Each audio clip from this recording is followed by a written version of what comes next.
Last episode के and पे हमने देखा था अरे जाओशुई का सामने एक बड़े से डीमन स्नेक के साथ होता है और वो कहता है कि अब मैं यहाँ पर नहीं मर सकता क्योंकि अभी तक मेरा बदला बाकी है, मुझे अभी अपना बदला लेना है। तो वहाँ पर उसकी बॉडी के अंदर से वो डीमन सोल एक्टिवेट होती है और उसकी डीमन पावर्स रिलीज होती है। तो यहाँ पर हमें उस डीमन वैली के अंदर दिखाया जाता है कि वहाँ पर जबरदस्त एनर्जी निकल रही होती है, एनर्जी बहुत ज्यादा होती है। और इसी एनर्जी के निकलने के बाद नेक्स्ट सीन में हमें दिखाते हैं कि जाओशुई ने उस बड़े स्नेक को मार दिया होता है, उसने स्नेक की मुंडी काट दी होती है और उसकी आंखों से भी ब्लड बह रहा होता है। फर्स्ट एपिसोड में देखा था कि उसकी आंखों का कलर ब्लैक हो जाता है, यहाँ पर उन्होंने स्नेक को मारते हुए इसको नहीं दिखाया, बस इस फाइट को स्किप कर दिया है। जाओशुई इस डीमन स्नेक को मारने के बाद वहीं पर ग्राउंड के ऊपर लेट जाता है। जाओशुई कहता है इस स्नेक को मारने में तो काफी ज्यादा मुश्किल हुई क्योंकि वो स्नेक को मारने के बाद वहीं पर बेहोश हो जाता है। तो थोड़ी देर के बाद उसे भी काफी ज्यादा दर्द हो रहा था, वो अपनी आंखें हल्के से खोलता है तो उसके सामने कौन होता है, उसके सामने वो छोटा बंदर होता है। छोटे बंदर को देखकर बहुत ज्यादा हैरान होता है, फिर साथ ही उसे कहता है छोटे बंदर तुम तो वाकई में बहुत ज्यादा मनहूस हो, लास्ट टाइम तुम मुझे मिले थे तो मैं मरने वाला था, अब तुम यहाँ पर फिर से मेरे पास क्या करने के लिए आए थे और तुम तो मुझे छोड़कर चले गए थे। जबकि वो छोटा मंकी स्क्वीक स्क्वीक करते हुए कुछ कहता है कि मेरे पीछे आओ। जाओशुई से कहता है मैं तुम्हारे पीछे तो बिल्कुल भी नहीं आने वाला क्योंकि तुम्हें बचाने के लिए वहाँ पर मैंने अपनी जान को दांव पर लगा दिया और तुम वहाँ पर मुझे छोड़कर भाग गए, तुम बिल्कुल ही वफादार नहीं हो। पर हमारे जाओशुई को अपनी पास्ट की मेमोरीज याद आती हैं, उसकी पास्ट की मेमोरीज बहुत ज्यादा दुखदायक है क्योंकि जब वो छोटा सा बच्चा था तब उसे उसकी फैमिली के बाकी के सभी मेंबर्स बहुत ज्यादा तंग करते थे। ये एक नाजायज बच्चा है, जाओ फैमिली के मास्टर की एक वाइफ है, उसका ये बच्चा है, लेकिन इसे जाओ फैमिली का यंग मास्टर होने का रुतबा हासिल नहीं है। इसी वजह से बाकी के सारे जितने लड़के हैं वो इसे बहुत ही बुरी तरह से पीटते थे, वो इसे बहुत ही बुरी तरह से पीटते बिना किसी वजह के, वो इसे इतना ज्यादा पीटते थे कि इस बेचारे की हालत खराब हो जाती थी। वो उसे कहते थे कि तुम्हारी माँ सिर्फ और सिर्फ एक नौकरानी है, हमारे बाप से गलती होगी जिसकी वजह से तुम पैदा हो गए और तुम्हें यहाँ पर हमारी जाओ फैमिली होने का हक नहीं है और तुम्हारे नाम के साथ जाओ फैमिली का नाम भी नहीं आना चाहिए। यहीं पर उसका सीनियर ब्रदर जो कि उसके बाप का बेटा है यानी कि उसका सुतेला भाई है, हाथ में डंडा लेकर आगे बढ़ता और बाकी सभी से कहता है तुम सभी लोग साइड पर हट जाओ, मुझे इसको मारने दो। उसके हाथ में डंडा होता है, वो अपने डंडे के साथ हमारे जाओशुई के सर में जबरदस्त हिट लगाता है और कहता है मुझे इस लड़के को मारकर हमेशा बहुत ज्यादा मजा आता है क्योंकि इसको मारना बिल्कुल ऐसे ही जैसे कि मरे हुए कुत्ते को मारना। इसी के साथ ही हमारा सीन फिर से प्रेजेंट में आ जाता है। तुम्हारे जाओशुई ने जब वहाँ पर उस ब्लड डीमन स्नेक को मारा था तो उस ब्लड डीमन स्नेक को मारने के बाद वहाँ पर फिर से कल्टीवेट करने के लिए बैठ जाता है। हमारे जाओशुई को रीबॉर्न होने के बाद यहाँ पर एक नई आर्ट मिली है, एक नई टेक्निक मिली है जिसको ब्लड डीमन आर्ट कहा जाता है। वो उस ब्लड डीमन आर्ट की मदद से किसी भी डीमन को जब मारेगा तो उसका ब्लड पीने की वजह से जब ब्लड उसकी बॉडी में जाएगा तो वो उसकी आर्ट्स को सीख सकता है यानी कि उसके स्किल्स को ले सकता है। ये यहाँ पर इस डीमन स्नेक के स्किल्स को मास्टर करने की कोशिश कर रहा होता है, ये यहाँ पर बैठकर उसको सीखने की कोशिश करता है। जाओशुई कहता है मैंने यहाँ पर उस बड़े से स्नेक मॉन्स्टर को मारा था लेकिन यहाँ पर क्योंकि इस होपलेस डीमन अबिस के अंदर खाने के लिए कुछ भी नहीं है, इसी वजह से मैंने उस डीमन स्नेक की बॉडी को ही खाना स्टार्ट किया। जब मैंने उसको कच्चा खा लिया तो उसका ब्लड मेरे मुंह में गया। यहाँ पर मुझे एक नई बात पता चली है कि मैं ब्लड डीमन आर्ट को यूज करते हुए जिस चीज को खाऊंगा, जिस डीमन की बॉडी को खाऊंगा, उसके ब्लड की वजह से मैं उसके एट्रीब्यूट्स को भी ले सकता हूँ। जाओशुई कहता है तो चलो फिर यहाँ पर इसको ट्राई करके देखते हैं। वो वहीं पर बैठे बैठे ब्लड डीमन आर्ट को एक्टिवेट करता है तो उसकी बॉडी के अंदर उस बड़े से स्नेक डीमन की एक स्पिरिट जो होती है वो स्पिरिट फॉर्म में निकलती है और उसके बाद वो 10,000 डीमन एसेंस को यूज करते हुए अपने उस डीमन की अनात्मा को रिफाइन कर लेता है और उसके एट्रीब्यूट्स को ले लेता है। जब वो सारी की सारी एनर्जी वापस से उसकी बॉडी के अंदर समा जाती है, जाओशुई कहता है तो फाइनली मैं सक्सेसफुल रहा, यहाँ पर मैंने स्नेक के नए एट्रीब्यूट्स को सीख लिया, अब मैं एक सांप की तरह चल सकता हूँ और सांप की तरह भाग सकता हूँ। और इसी के साथ ही हमारा जाओशुई यहाँ पर बड़ी अजीब सी शेप्स बनाने वाला है। ये स्नेक तो बिल्कुल भी नहीं लग रहा लेकिन ये अपने आप से स्नेक बनकर दिखा रहा है। उसके बाद वो वहीं पर ग्राउंड के ऊपर नीचे गिर जाता है, अपने हाथों को क्लोज करता है और कहता है मैं स्नेक की तरह यहाँ पर रिंग भी सकता हूँ और स्नेक की तरह यहाँ पर बड़ी स्पीड से आगे बढ़ सकता हूँ। जाओशुई कहता है ये तो अफसोस की बात है कि स्किल की मदद से मैं अपनी पूरी बॉडी को एक स्नेक नहीं बना सकता, कम से कम मैं स्नेक की तरह ग्राउंड के ऊपर रिंग तो सकता हूँ। हमारा जाओशुई एक नई पावर हासिल करने के बाद यहाँ पर बहुत ज्यादा खुश होता है, वो वहाँ पर खुशी के मारे नाच रहा होता है। जबकि उसी वक्त क्लिफ के अंत ऊपर से बहुत सारे दूसरे सांप उतर आते हैं, वो सारे सांप अपने बड़े सांप का बदला लेने के लिए यहाँ पर आए हैं। जो इन सभी की तरफ देखता है और कहता है ये तो बहुत ही अच्छे टाइम पर आए हैं, चलो ठीक है अब देखते हैं कि मेरे स्नेक टाइप की पावर मुझे कितनी ज्यादा पावर देती है। हमारा जाओशुई वहीं पर खड़ा होकर स्नेक आर्ट को यूज करते हुए अपने हाथों को सांप की तरह बनाता है और फिर साथ ही स्पेशल कुंफू को यूज करते हुए कहता है चलो देख लेते हैं स्नेक की पावर की वजह से मुझे और कौन से एट्रीब्यूट मिले हैं। जाओशुई कहता है कि मैं अपनी नई पावर्स की मदद से इस वैली के अंदर किसी भी मूवमेंट को महसूस कर सकता हूँ, मैं उसमें अपने आसपास की आवाजों को सुन सकता हूँ। मुझे पता चल रहा है कि यहाँ पर बहुत सारे स्नेक्स हैं और फिर साथ ही वो ऊपर की तरफ जंप करता है और जंप करते हुए अपने हाथ को नीचे की तरफ करते हुए पावर को रिलीज करता है तो उसकी एनर्जी के साथ वहाँ पर एक बड़ा सा स्नेक बनता है। स्नेक पाम के साथ वो जब ग्राउंड के ऊपर अटैक करता है तो वहाँ पर एक जबरदस्त धमाका होता है और ग्राउंड के ऊपर जितने भी स्नेक होते हैं वो सारे के सारे स्नेक वहीं पर मर जाते हैं। जाओशुई कहता है तो मैंने यहाँ पर एक ही अटैक में बहुत सारे स्नेक्स को मार दिया, ये तो बहुत ही अच्छी बात है। जाओशुई कहता है मैंने इन सारे स्नेक्स को मारकर चला दिया और वो बड़े स्नेक की बॉडी को मैं पहले से खा चुका हूँ, बस यहाँ पर इस जगह पर खाने को कुछ भी नहीं बचा। मुझे लगता है कि अब मुझे इस वैली से बाहर निकलना पड़ेगा, मैं यहीं पर रहा तो मैं भूख से मर जाऊंगा। ये भी यहीं पर खड़ा होता है कि उसी वक्त उसके सर में कोई चीज गिरती है, वो बहुत सा घबरा जाता है, चिल्लाकर कहता है कौन है यहाँ पर जिसने मेरे सर में कुछ मारा है, लेकिन उसके पीछे कुछ भी नहीं होता। वो नीचे की तरफ देखता है कि उसके सर में क्या लगा था, उसके सर में एक सेब लगा होता है। वो सेब की तरफ देखता है, फिर साथ ही वो ऊपर दीवार की तरफ देखता है तो वहाँ पर एक पेड़ के साथ मंकी लटका होता है। वो बंदर उसकी तरफ ही देख रहा होता है। झाओशुई से कहता है, लिटिल मंकी तुम यहाँ पर मेरे लिए वापस आए हो, है कि अब हम दोनों दोस्त बन चुके हैं। क्योंकि अब हम दोनों दोस्त बन चुके हैं तो क्या तुम्हें यहाँ का रास्ता पता है? तुम तो यहाँ पर काफी अरसे से रह रही होगी, क्या तुम मुझे यहाँ से बाहर निकलने में मदद कर सकती हो? वो छोटा बंदर भी उसे कहता है क्विक क्विक, यानी कि हाँ मैं तुम्हें यहाँ से बाहर निकालूंगा। वो मंकी पेड़ के साथ जिस बेल के साथ लटका होता है वो उस बेल को उसकी तरफ फेंकता है। झाओशुई कहता है, क्या तुम चाहते हो कि मैं इस बेल के साथ लटका ऊपर की तरफ चढ़ना स्टार्ट करूं? ऐसे वो जाकर उस रस्सी को पकड़ता है। साथ ही वो कहता है, मैं एक बेकार लड़का था, मैं झाओशुई जिसे कोई भी फैमिली में पसंद नहीं करता। मेरी माँ के अलावा पूरे के पूरे क्लैन में कोई भी ऐसा नहीं है जो कि मेरी केयर करता हो, जो मुझसे प्यार करता हो। लेकिन लगता है कि आज मुझे एक नया दोस्त मिल गया है। माँ के पास ये बंदर मेरे साथ बहुत ही अच्छे से पेश आ रहा है। फिर साथ ही वो वहीं पर हल्का सा मुस्कुराता है, रोना शुरू कर देता है क्योंकि शायद उसको यहाँ पर पहली बार कोई दोस्त मिला है। फिर वो उस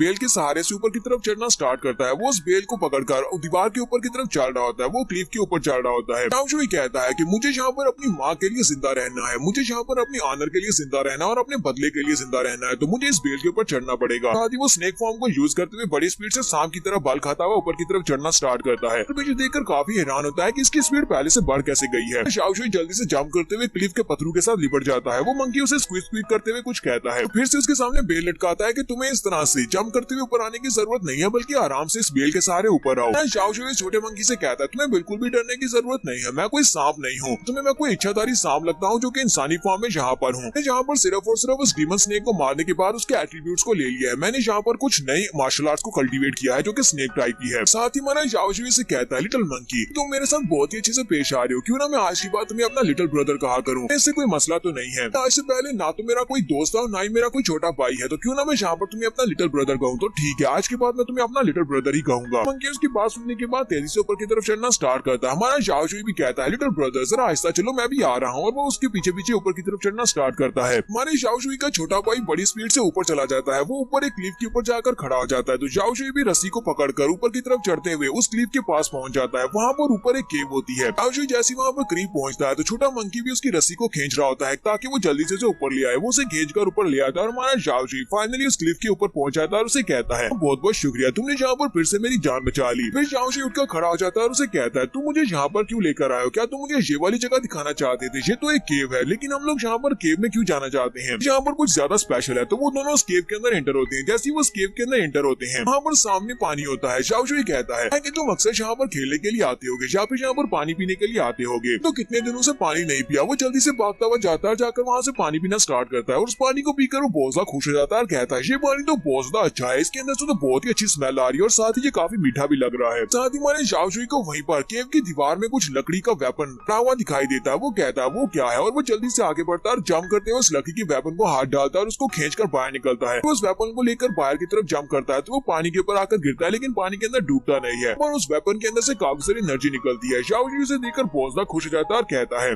झाओशुई कहता है, मुझे तो लगा था कि ये कोई टूटा हुआ लकड़ी का टुकड़ा है जो कि ऊपर दीवार में दंसा हुआ है, लेकिन मुझे क्या पता था कि ये एक गॉडली वेपन है। उस गॉडली वेपन को हासिल करने के बाद जब वो पीछे की तरफ देखता है तो वो बंदर फिर से उसके सामने बैठा और उसके सामने बैठा कोई कर रहा होता है। झाओशुई उसकी तरफ देखता है तो उसे उसके कान दिखाई देती है। वो कहता है, तुम्हारे तो 6 कान है, इसका मतलब तुम एक मकाओ बंदर हो। यहीं पर वो हमें मकाओ बंदर के बारे में बताता है। वो उसे कहता है, ये एक मैजिकल बंदर है जिसे हम लोग स्पिरिट एनिमल भी कह सकते हैं, जो कि ह्यूमन और अर्थ के ओरा की वजह से पैदा होता है और ये बहुत ज्यादा पावरफुल और बहुत ज्यादा समझदार भी होती है। और जैसे जैसे ये बड़े होते जाते हैं ये और भी ज्यादा समझदार हो जाते हैं। अपने 6 कानों की वजह से ये कई किलोमीटर दूर से भी किसी की भी आवाज को सुन सकते हैं। यही इनकी बहुत ज्यादा स्पेशल खासियत होती है। झाओशुई बहुत ज्यादा खुश हो जाता है और कहता है, लगता है कि मेरी किस्मत बहुत ज्यादा अच्छी है, मेरी मेडियंस वापस मिल गई, मुझे मेरी कल्टीवेशन मिल गई, इसके अलावा मुझे एक गॉडली वेपन मिल गया और इसके साथ मुझे एक नया दोस्त भी मिल गया है। कि वो छोटा मंकी भी इशारा करते हुए कहता है, क्या यहाँ पर तुम मेरी बात कर रहे हो कि मैं तुम्हें तुम्हारा दोस्त मिल गया हूँ? झाओशुई कहता है, जबकि मेरे पास 6 कान वाला बंदर है, इसके अलावा मेरे पास गॉडली वेपन है, तो मुझे लगता है कि अब मैं अपना बदला ले सकता हूँ। तो उसी वक्त वो केव भी गिरना शुरू हो जाती है। केव के अंदर से पत्थर गिर रहे होते हैं और वो कहता है, लगता है ये केव कोलैप्स होने वाली है, हमें जल्दी से जल्दी यहाँ से निकलना होगा। तो स्पीड से आगे बढ़ता है और जाकर अपने बंदर को उठा लेता है और अपने बंदर को उठाकर बड़ी स्पीड से भागते हुए क्लिफ से बाहर निकल आता है। वो दोनों जंप करते हुए क्लिफ के ऊपर चढ़ आते हैं, लेकिन ये दोनों अब होपलेस डीमन अबीस से बाहर निकल आए हैं। झाओशुई कहता है, तो हम लोग तो बहुत ज्यादा क्लोज थे और यहाँ पर हम लोग इस केव के अंदर